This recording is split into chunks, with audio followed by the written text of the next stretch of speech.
बाबू सुनो मेरी फाइल को आगे बढ़ा दो ना, सील ठप्पा लगवा दो ना, जरा दस्तखत करवा दो ना। बड़े बाबू सुनो, बड़े बाबू सुनो मेरी फाइल को आगे बढ़ा दो ना। कितने दिनों से मैं आती हूँ, रोज रोज चक्कर लगाती हूँ। आप तो दाता भारी हो, हम तो जैसे भिखारी हो। कॉमेडी के वीडियोस देखने के लिए हमारे चैनल को लाइक और सब्सक्राइब करें।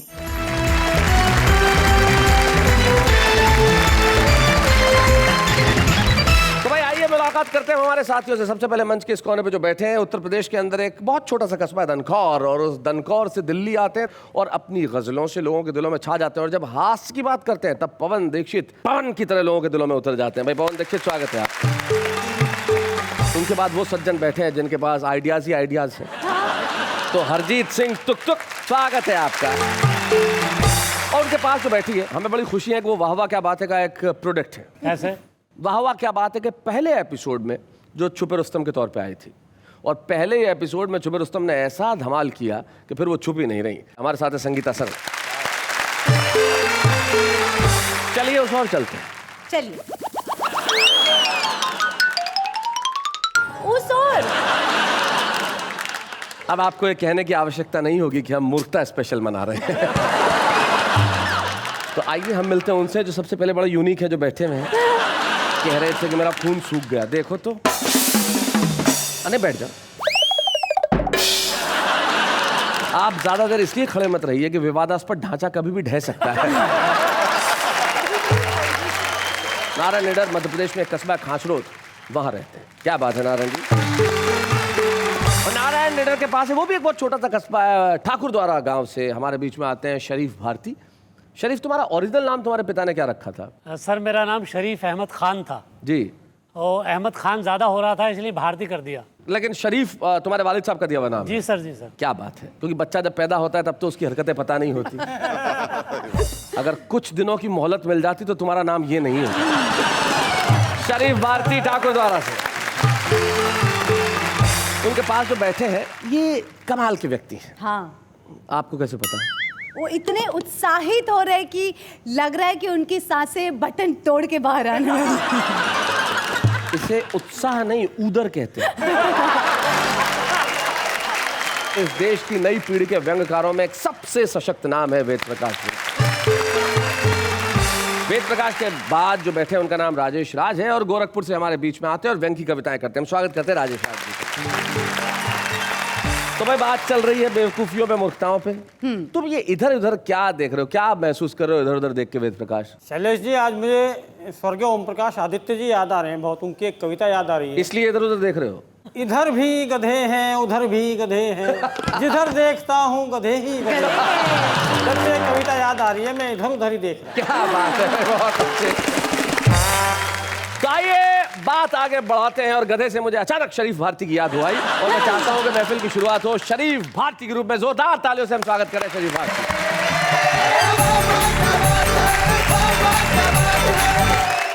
आपके सामने भारत का सबसे शरीफ आदमी खड़ा है। वाह जी। 1 अप्रैल को बड़ा संगीन किस्सा हो गया था मेरे साथ। जी। क्या? उससे मिलना था कल मुझको, सोची एक तरकीब निराली। आहा। उसके घर के पीछे जाकर मुर्गे की आवाज निकाली। एक हमारे कवि मित्रों कहने लगे कुत्ते की निकाल लेते। मैंने कहा ये तुम्हारी हिम्मत है? ये सब करके भी कुछ फायदा नहीं हुआ, क्योंकि इश्क में वो पड़ी सिकंदर के। हाँ। कभी डेविड कभी जितेंद्र के। अच्छा। और वो कौमी एकता की दीवानी थी। अच्छा। हाँ, तुक तुक ये पंक्तियां तुम ध्यान से सुनो। और वो कौमी एकता की दीवानी थी, साथ में भागी वो जोगिंदर के। लेकिन एक बात और है कि जोगिंदर के साथ भागने का भी कुछ फायदा नहीं हुआ। अच्छा। शेर सुनिए कि कैसे करती वो प्यार बंदर से। अच्छा। उसने कुंडली लगा ली अंदर से। और देखिए सर्दियों में क्या क्या होता है हमारे साथ शैलेश भाई कि नहीं क्यों नींद मुझको आ रही है, नहीं क्यों नींद मुझको आ रही है, नहीं क्यों नींद मुझको आ रही है, मेरी घिग्गी सी बनती जा रही है। हाँ। और बड़ी उलझन में हूँ, ठंडी हवा ये रजाई में किधर से आ रही है? लेकिन ये रजाई में जो ठंडी हवा आती है उसके अलावा मोहब्बत भी आती है। पता नहीं साहब किधर से आती होगी। अंजुम रहबर साहिबा जो है वो एक शेर कहती हैं कि जी जी, जमी है बर्फ सी तेरी जुदाई में, वाह। और मैं सारी रात सुलगती रही रजाई में। ये अल्लाह, इनकी तबीयत ठीक करो ऊपर वाला। ऐसा हमारे यहाँ हो जाता तो सब मलेरिया कहते हैं उसे। कि अपने छक्के छुड़ा के बैठ गए जी, बुरी नजरें गड़ा के बैठ गए, हाँ, और घूर कर एक ट्रक को देख लिया, मुंह को काला करा के बैठ गए। और नेहा जी, मैं अर्ज कर रहा हूं कि लोगों ने इतना मारा जी, लोगों ने इतना मारा, मुझे सांस तक ना आई। अच्छा, आंखों ने खता की थी, गालों ने सजा पाई। लेकिन होता यह है शैलेश भाई के लीची, केला, आलू बुखारे एक से हैं। हाँ, दांत ना हो तो ये फल सारे एक से हैं। और माशूका को आशिक सारे एक से हैं। नन्हे कलवा राम दुलारे एक से है। एक सवाल मैं नेहा जी पूछना चाहता हूँ कि मुझको प्यार का अर्थ बता दे। बात खत्म हुई। बात खत्म हुई। फिर चाहे अम्मी को जगा दे। बात खत्म हुई। और तेरी गली में कुत्ते हैं, सन्नाटा है। ओह, मेरी भी तशरीफ पे उसने काटा है।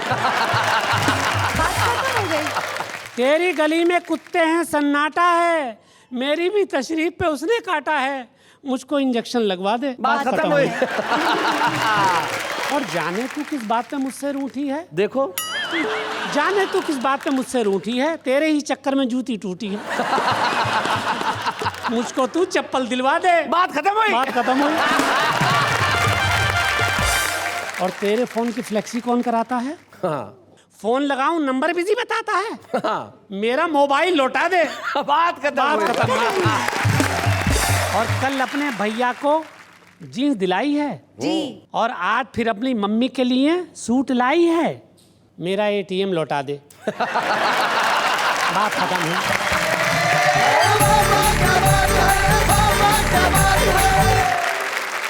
कितने शरीफ विचार है ना जी जी शरीफ जी, जी बहुत के। बहुत शराफत, उन्होंने तमाम तरह की शराफत यहाँ पैदा हुई। लेकिन देखो, गधा होना है मैं प्रूव भी करना पड़ता है। मैं प्रूव कर रहा हूँ। कैसे? ये आप जानते हैं, अभिनेत्री हैं और तारक मेहता में अंजलि तारक मेहता बनी है। जी, और अंजलि तारक मेहता, आप इनके नामाक्षर जो प्रथमाक्षर है वो देखिए, अंजलि तारक मेहता। ATM। मैं मूर्ख हूं, इस बात का बोर्ड गले में टांग रहा हूं और एटीएम से एटीएम मांग रहा हूं। तो आइए अब हम महफिल को आगे बढ़ाते हैं और बुलाते हैं, किसे बुलाएं, किसे बुलाएं, किसे, इन्हें किन्हें मतलब? अच्छा, इन्हें क्यों? जब टीचर ने क्वेश्चन पूछा तो जिस फर्स्ट स्टूडेंट ने हाथ ऊंचा किया उसको आंसर करने का फर्स्ट मौका दिया जाएगा। देखा, टीचर जी हैं हमारी। आ जाओ भाई सरदार जी।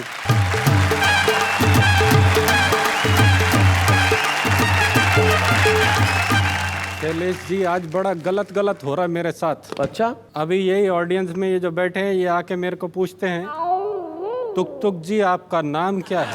अच्छा, मेरे को अंदर से वो बसंती वाली फीलिंग आई। अच्छा, इनसे महान वो साथ में इनके बैठे हैं, वो मेरे को पूछते हैं आप घुग्गी हो क्या?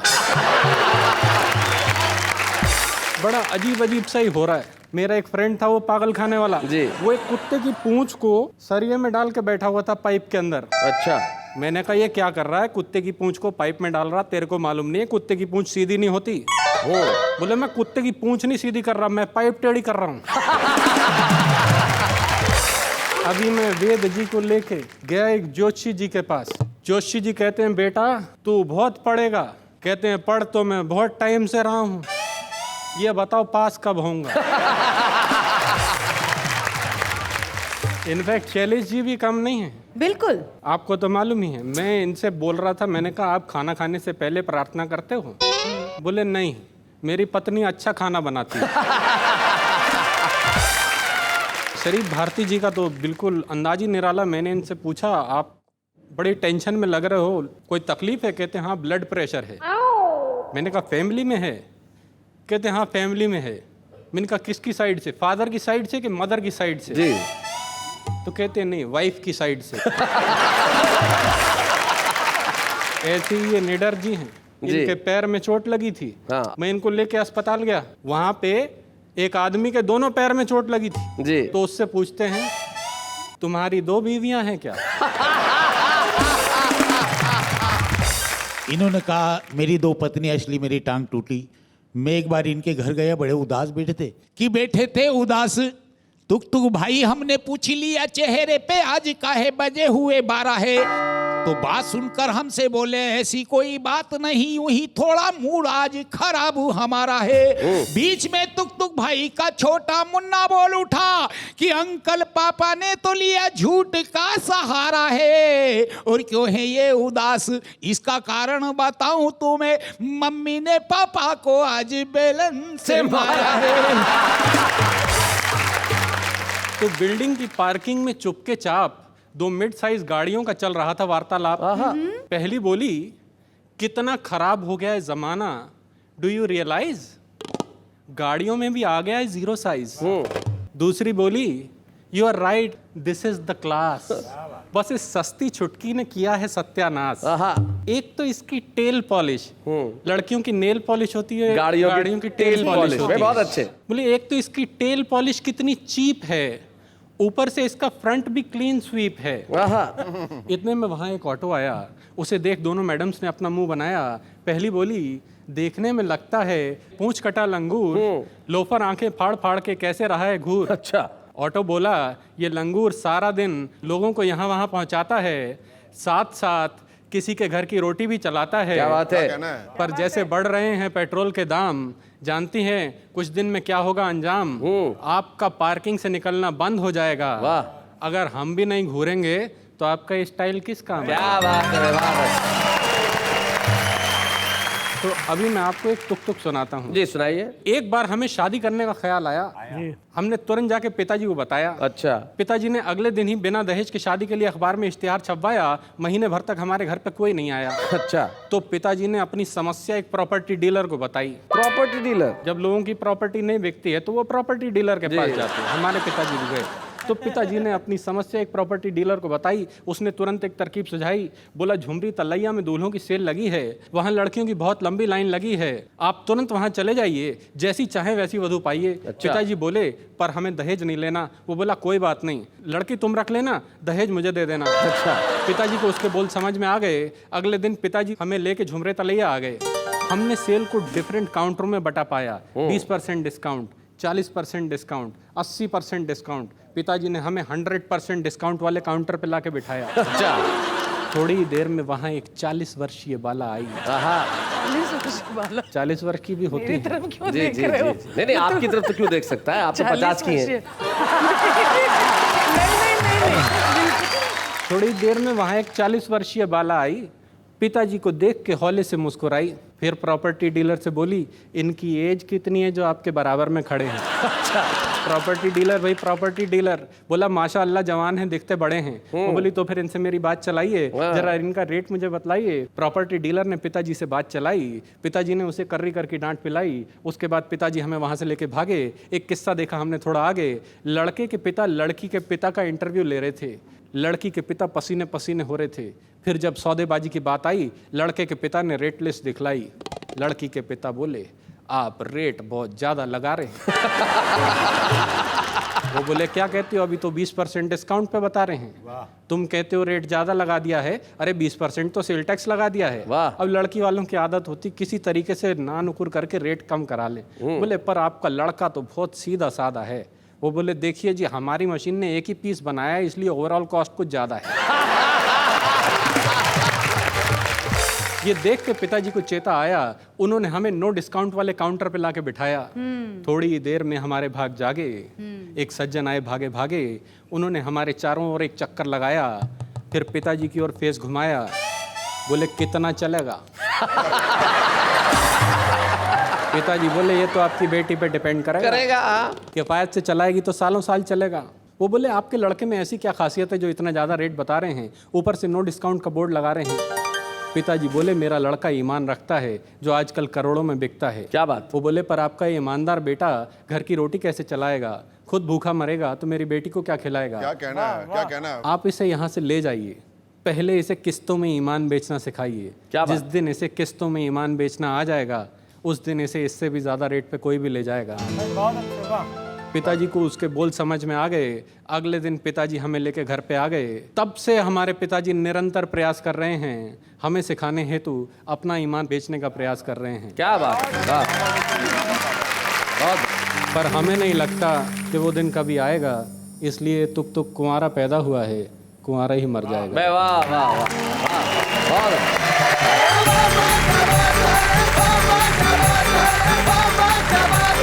भाई तुक तुक जी ने कमाल की कविता सुनाई, और एक जो इनकी कविता की पंक्ति थी कि लड़की का बाप इन्हें देख के बोला कितना चलेगा, ये बड़ी कमाल की बात थी। मुझे एक बहुत पुरानी घटना याद आ गई। बहुत से एडवांस जो कंट्रीज हैं, जो विकसित देश हैं, उनमें इलेक्ट्रॉनिक्स की चीज़ यूज़ करते हैं तो लोग ठीक नहीं कराते, फेंक देते हैं। हाँ। फ़ोन आया फेंक दिया, कैलकुलेटर आया फेंक दिया, कंप्यूटर आया फेंक दिया। तो जापान में ऐसा अक्सर होता है। तो जापान की 2 महिलाएं भारत घूमने आई, तो घूम रही थी दिल्ली में, और ये जो हमारे वेद प्रकाश जी हैं ये दूसरी मंजिल पे रहते हैं। तो अचानक ये कोई जाला वाला साफ कर रहे थे कि गिर पड़े, नीचे था कचरे का डब्बा, सीधा उसमें जाके।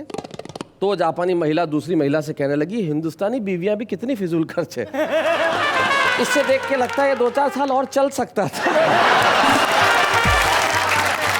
क्योंकि महिलाएं भाई फिजूल खर्च होती हैं, भाई होती हैं, उन्हें थोड़ा सा एक्स्ट्रा खर्च करना ही पड़ता है अपने मेकअप के लिए, अपने गहनों के लिए। हाँ, वो मेंटेनेंस चार्ज लगता है ना। जी जी, और पुरुष तो मेंटेनेंस फ्री है।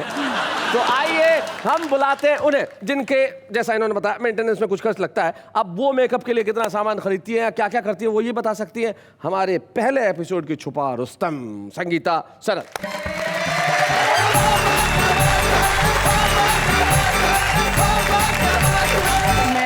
आपको आज एक ऐसे किरदार के बारे में बताती हूँ। जब हम दफ्तर में जाते हैं जी, तो बड़ा बाबू एक बहुत बड़ी हस्ती होता है। बड़े बाबू, सीनियर क्लार्क, बड़े से लेके छोटे सब उनसे डरते भी है, और उनके बिना कोई काम नहीं हो सकता। यानी आज आप जो गीत सुनाने जा रही हो बड़े बाबू पे सुनाया जा रही जी, है। मैं बड़े आपने क्या भारतीय अधिकारियों पे कोई पीएचडी कर रखी है?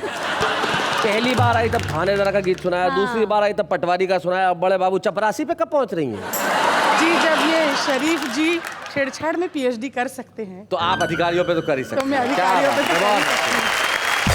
जी बड़ा बाबू, मैं बड़े बाबू से कैसे फरियाद करती हूँ, जी। सब कैसे फरियाद करते हैं, गीत का आनंद। बड़ा बाबू सुनो, बड़ा बाबू सुनो, मेरी फाइल को आगे बढ़ा दो ना। बड़े बाबू सुनो, बड़े बाबू सुनो, मेरी फाइल को आगे बढ़ा दो ना। सील ठप्पा लगवा दो ना, जरा दस्तखत करवा दो ना। बड़े बाबू सुनो, बड़े बाबू सुनो, मेरी फाइल को आगे बढ़ा दो ना। कितने दिनों से मैं आती हूँ, रोज रोज चक्कर लगाती हूँ। आप तो दाता भारी हो, हम तो जैसे भिखारी हो। आप तो दाता भारी हो, हम तो जैसे भिखारी हो। नजरें उठा के देखो जरा, मेरा बेड़ा पार करा दो ना। बड़े बाबू सुनो, बड़े बाबू सुनो, मेरी फाइल को आगे बढ़ा दो ना। लोग तुमको बदनाम करते, चाय पानी पी करके काम करते। देखो मैं भी तुम्हें कुछ नोट दूंगी, और चाहो तो एक शाही कोट दूंगी। अपनी कलम की ताकत से मेरा बेड़ा पार करा दो ना। बड़े बाबू सुनो, बड़े बाबू सुनो, मेरी फाइल को आगे बढ़ा दो ना। दिखने में जैसे अनाड़ी हो, अनाड़ी? ऑफिस के पक्के खिलाड़ी हो। ओए होए। आपके हाथ में डोर है, मामला मेरा कमजोर है, मामला मेरा कमजोर है। अपनी कलम की ताकत से मेरा छोटा सा काम करा दो ना। बड़े बाबू सुनो, बड़े बाबू सुनो, मेरी फाइल को आगे बढ़ा दो ना। क्या बात है, वाह वाह वाह, बहुत अच्छे संगीता जी। मैं चाहती हूँ कि अपने दिल का गीत आपको सुनाऊं। जी,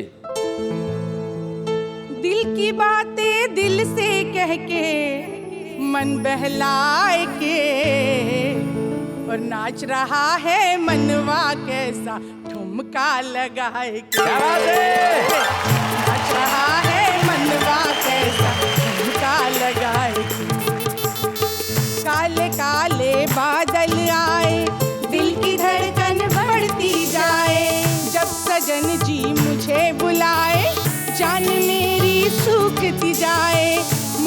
कुछ भी कहा न जाए, अब समझाए के नाच रहा है मनवा मेरा झुमका लगाए के।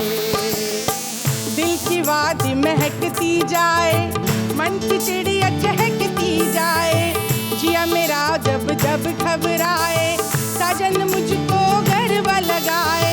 मुंह से कुछ भी कहा न जाए, अब शर्माए के नाच रहा है मनवा कैसा झुमका लगाए के।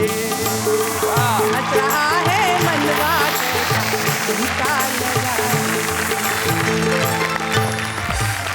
संस्कृत का एक श्लोक है जिसका अर्थ ये होता है कि जिस वाक्य में भी रस निकल आए वो कविता है। क्या बात है? अब हमारे साथ एक जो हमारे साथी कलाकार है वो कविताएं नहीं लिखते, लेकिन शब्दों से जो खेलते हैं वो किसी कवि से भी कम नहीं है। एक ऐसे कलाकार हमारे साथ हैं जो अभी इस मंच पे आने वाले हैं और आपको कुछ ऐसा सुनाने वाले हैं कि आप उनके लिए कहेंगे कि भाई इन्होंने कमाल कर दिया। तो जरा उनके लिए एक बार तालियां बजा दीजिए। नाम है उनका सुनील पाल।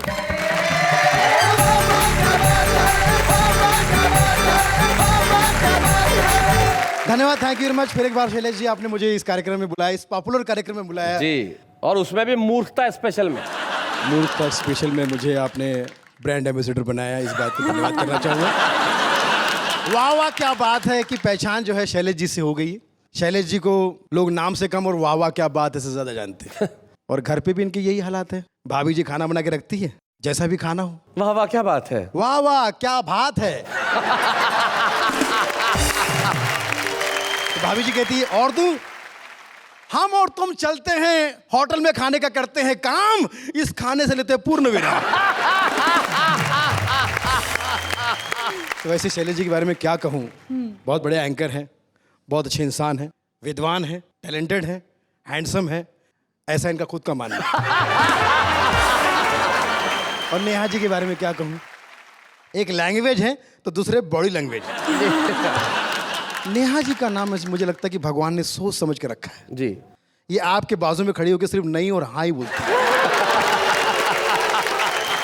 और कभी कभी तो मुझे लगता है कि ट्रांसलेट करके बताती है। शैलेश जी अगर बोलते हैं कि हमारे साथ में एक कवि आए, ये कविता पढ़ेंगे, अब आपके सामने ये हास्य की बात करेंगे, अल्प विराम।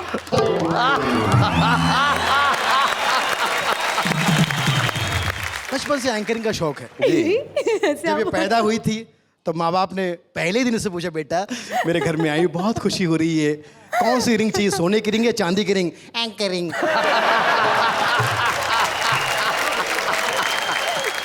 तो ये हमारे नीटर जी जो है, मैंने कहा मैं बहुत मोटा हो रहा हूँ यार, आप बहुत स्लिम हो, तो क्या डाइटिंग पे हो?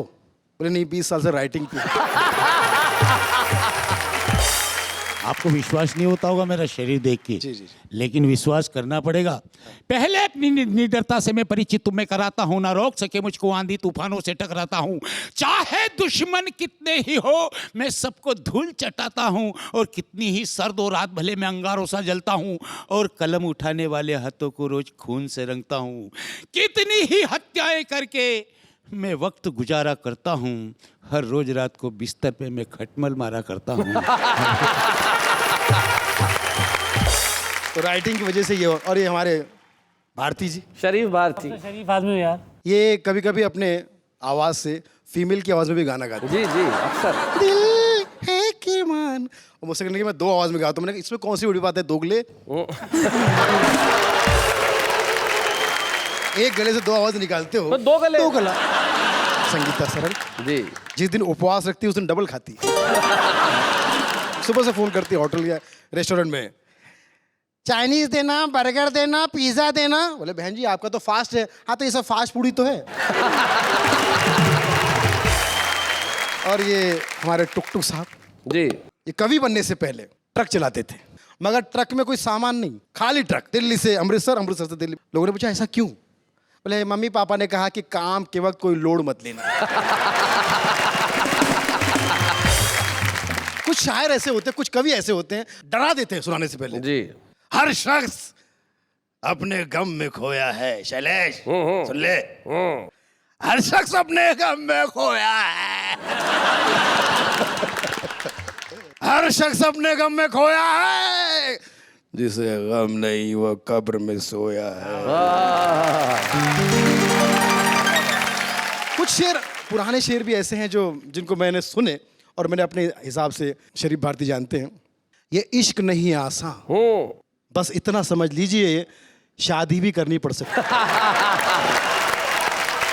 और आज के हालात में कहूंगा कि जो गुर्बत में वड़ा पाव खाते हैं, गुर्बत मतलब गरीबी, जो गुर्बत में वड़ा पाव खाते हैं सक्सेस मिलने पे बड़ा भाव खाते हैं। हाय हाय हाय हाय, क्या बात है। सब टीवी पे बहुत सारे प्रोग्राम हिट हैं। हमारे दर्शकों में एक टकला भाई साहब मुझे दिखाई दे रहा है। मैंने टकले से पूछा, भाई साहब आपका सब टीवी का फेवरेट कौन सा प्रोग्राम है? बोले बालवीर। मैंने कहा भाई मेरे, आपको लापता गंज पसंद होना चाहिए। गंज? आपका नाम क्या है? बोले नाम तो वैसे केशव है, लोग प्यार से हैरी कहते हैं। हैरी? कई नाम ऐसे होते हैं जिससे हमें बड़ा मजा आता है। एक बहुत परेशान दोस्त था मेरा, बहुत ही परेशान। मैंने कहा भाई माँ कैसी है? बीमार है। बाप पागल हो गया है। भाई जेल में है। नौकरी छूट गई। बच्चे हुए नहीं। वाइफ चली गई। नाम क्या है? लकी।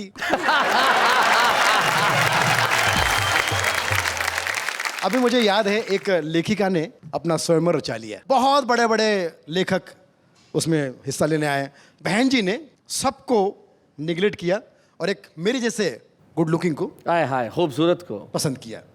लोगों ने कहा हम तो इतने बड़े राइटर है, ये तो स्ट्रगलर लगता है, इसको क्यों पसंद किया? भले मैं लेखिका हूं, मुझे राइटर की नहीं, मुझे पाठक की जरूरत है। तेरा नाम क्या है? संजय पाठक। तो भक्त जनों, जब यहाँ आ ही गया हूँ, क्योंकि वाह वाह क्या बात है कि महफिल है, तो कविता पढ़ना तो अब जरूरी है नहीं, मजबूरी है। कविता का शीर्षक लोगों ने कहा कविता तो प्रस्तुत करो। कविता हमारी साली का नाम है, उसे प्रस्तुत नहीं कर सकता, पिछले साल ही उसकी शादी हो गई। लोगों ने कहा अब यहाँ आए तो नगमा तो छेड़ो। नहीं छेड़ सकता, 2 साल पहले छेड़ा था, 1 साल अस्पताल में भर्ती था। बोले रचना सुनाओ। रचना मुझको सुनाती है, मेरे वाइफ का नाम है रचना। बोले यार या तो छंद करो या तो बंद करो। ये ठीक है, बंद करता हूँ। धन्यवाद, thank you very much. Sunil, आप हास्य के क्षेत्र में इतने सालों से काम कर रहे हैं और लोगों को हंसाने का काम किसी पुण्य कार्य से कम नहीं होता, और आप ये पुण्य कार्य बहुत समय से कर रहे हैं, इसलिए वाह वाह क्या बात है कि मंच पे हम आपको एक स्मृति चिन्ह प्रदान करना चाहते हैं जो आपकी स्मृति में सदैव बना रहे। बच्चे हैं या बूढ़े हैं, नर है या नारी है, हंसी देने वालों के सब ही आभारी है, कविता सुनाने वाले अब सबके साथ है। बाबा क्या बात है, बाबा क्या बात है। स्वागत है आपका वाह वाह क्या बात है में। आज हम मूर्खता और बेवकूफी का उत्सव मना रहे हैं। बात करते हैं उनकी जो आम आदमी और अपनी बेवकूफी और मूर्खताओं को एंजॉय करते हैं और अपनी कविताएं भी सुनाते हैं। कैसे? ऐसे। प्यार करने से डरता कौन है, प्यार हो जाता है करता कौन है, प्यार में जान तो हम भी कुर्बान कर दें, लेकिन पता तो चले कि हम पर मरता कौन है। मैं चंद्रमुखी तू सूर्यमुखी, तू मुझसे दुखी मैं तुझसे दुखी, एक काम कर छत पे जा छलांग लगा, फिर तू भी सुखी और मैं भी सुखी। धोखा मिला जब प्यार में, जिंदगी में उदासी छा गई, जब सोचा छोड़ दो इस राह को, कमबख्त मोहल्ले में दूसरी आ गई।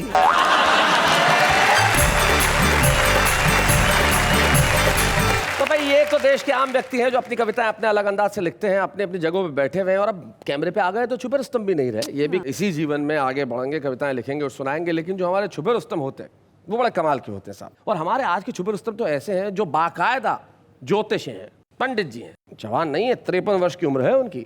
अब उन्होंने महसूस किया कि भाई अब मैं छुपा रुस्तम हूं तो अब जनता के सामने मुझे आना चाहिए। तो आज के हमारे छुपे रुस्तम हैं रोहिणी नई दिल्ली के पंडित नमन।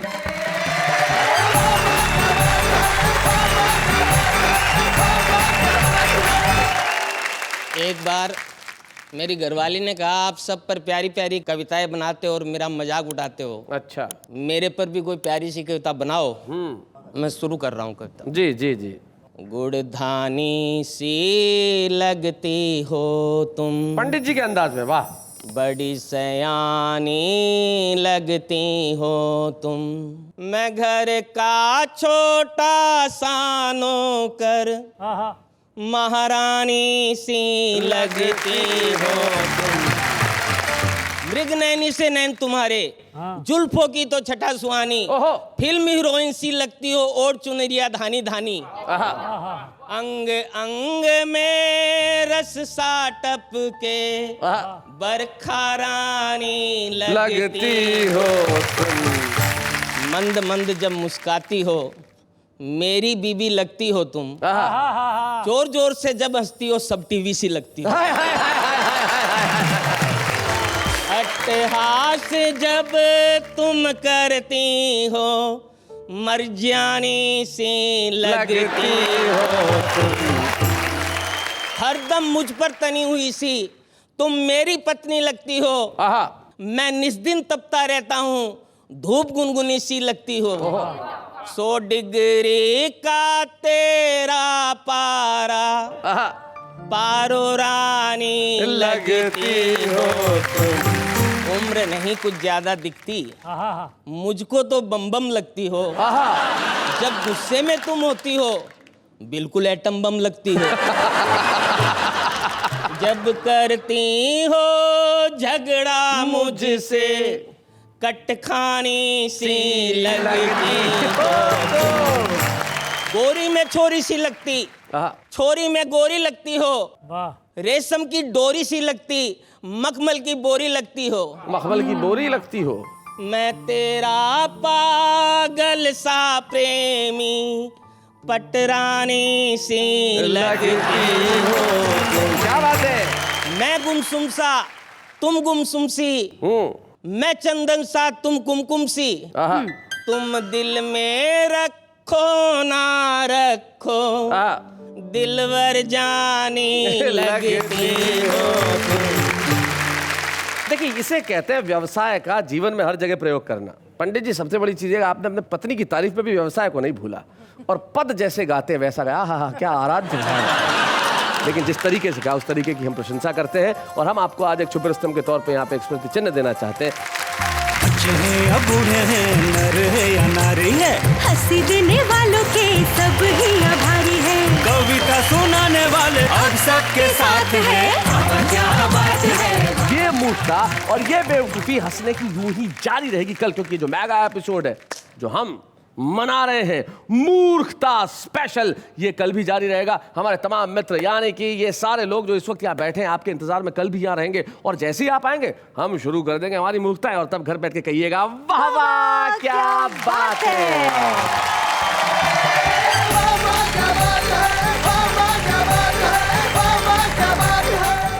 कॉमेडी के वीडियोस देखने के लिए हमारे चैनल को लाइक और सब्सक्राइब करें।